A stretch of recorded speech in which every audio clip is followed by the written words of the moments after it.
Lust. A small word with the power to destroy kings, prophets, and even entire nations.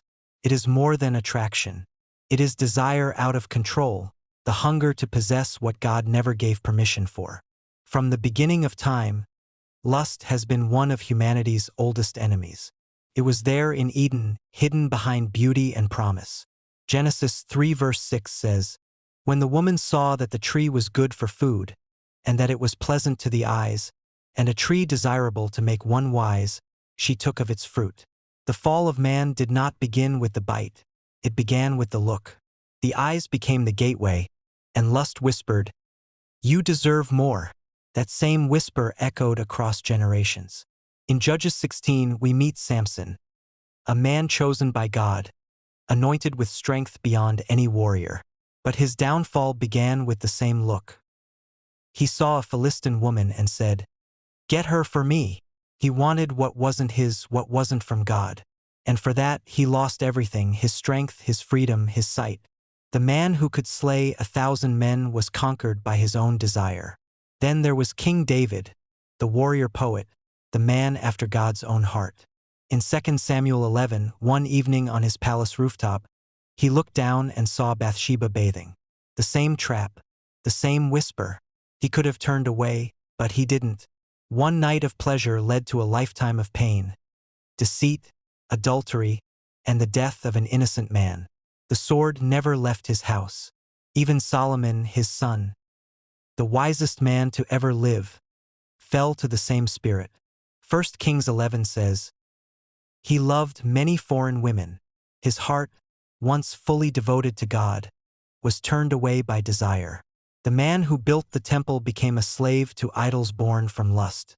Lust doesn't just attack the weak. It tempts the chosen, the gifted, the ones God intends to use most. It's not always sexual. It's in the craving for power, wealth, recognition, or control. Lust says, "I must have it now," while wisdom whispers, "Wait, it's not yours." James 1 verses 14 to 15 explains it clearly. Each person is tempted when he is drawn away by his own desires and enticed. Then when desire has conceived, it gives birth to sin. And sin, when it is full-grown, brings forth death. Death, not always of the body, but of purpose, of destiny, of purity. Lust blinds before it binds. It makes what's deadly look desirable. In the New Testament, Jesus redefined the battlefield.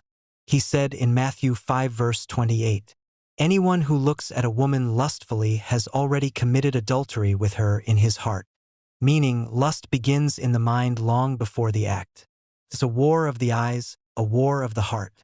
The Bible never hides these stories. It reveals them as warnings. Lust is the counterfeit of love. Love gives. Lust takes. Love protects. Lust consumes. Love waits. Lust rushes. But there is victory. Paul writes in Galatians 5 verse 16, "Walk in the Spirit, and you shall not fulfill the lust of the flesh." God's Spirit doesn't just forgive, it transforms. He replaces uncontrolled desire with divine discipline. He turns eyes of temptation into eyes of discernment. And perhaps the greatest truth is this: you are not what you desire, you are what you choose. Lust may knock on every door, but it cannot enter unless you let it in. The same Spirit that raised Christ from the dead gives you the strength to say, "No." So remember, the battle of lust is not fought in the flesh but in the mind. The victory begins when your eyes choose purity, when your heart chooses obedience, and when your soul remembers who you belong to. Because sometimes the greatest strength is not in conquering others, but in conquering yourself.